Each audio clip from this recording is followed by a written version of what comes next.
Gambling started out at an adolescent when I was just playing tunk for fun, for some change, and ended, when I had to self-expose myself.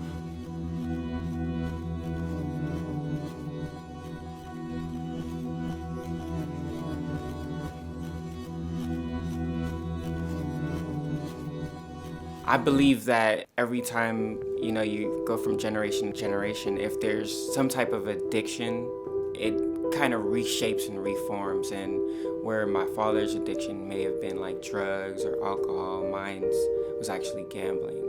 Basically, when I was living in New Orleans, there was this machine called video poker, and then everybody calls it video crack because it's like so addicting. You put dollars and dollars in.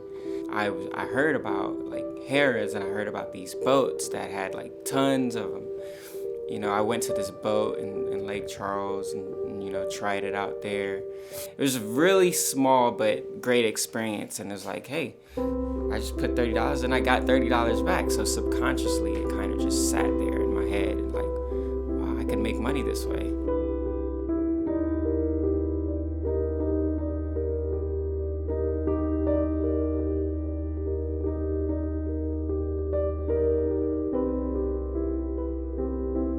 University of Massachusetts did a study, and they took a person that was addicted to cocaine, and they took a person who was addicted to gambling. The same physiological effects that the cocaine would give that person was the same effects that the person that was addicted to gambling displayed within the scan of their brain.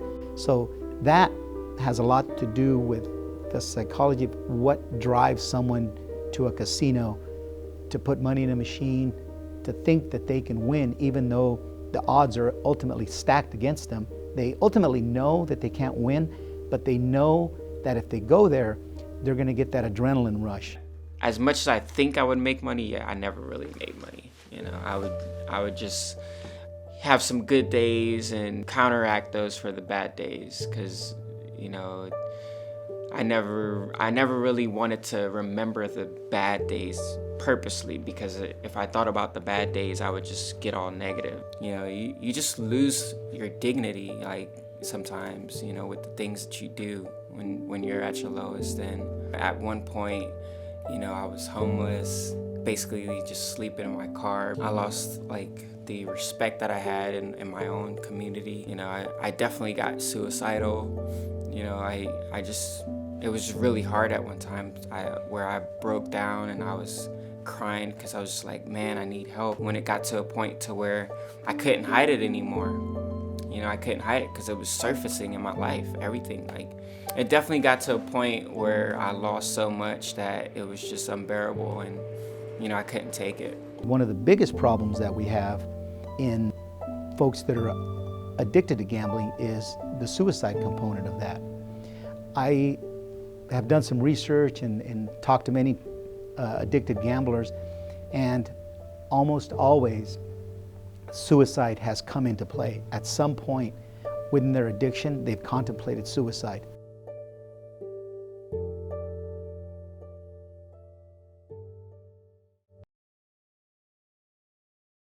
If you're experiencing trouble with gambling, one of the biggest things that you should do is admit to the fact that you have a problem.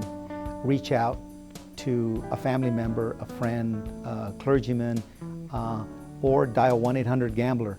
There's online programs that you can reach out to and can give you resources locally. You can call the 1-800 number. They will give you a local therapist that you can go to. And you could also sign on for emails too. I realize now that I had everything that I needed, without gambling. So since I quit gambling, my life has pretty much turned around, because I'm able to see those blessings. Like, gambling, I believe, is a cloud on your vision. It doesn't allow you to see clearly. It allows you to see the synthetics in life. And because I'm a very spiritual person, what this means to me is just gambling just clouded my vision, my judgment, everything.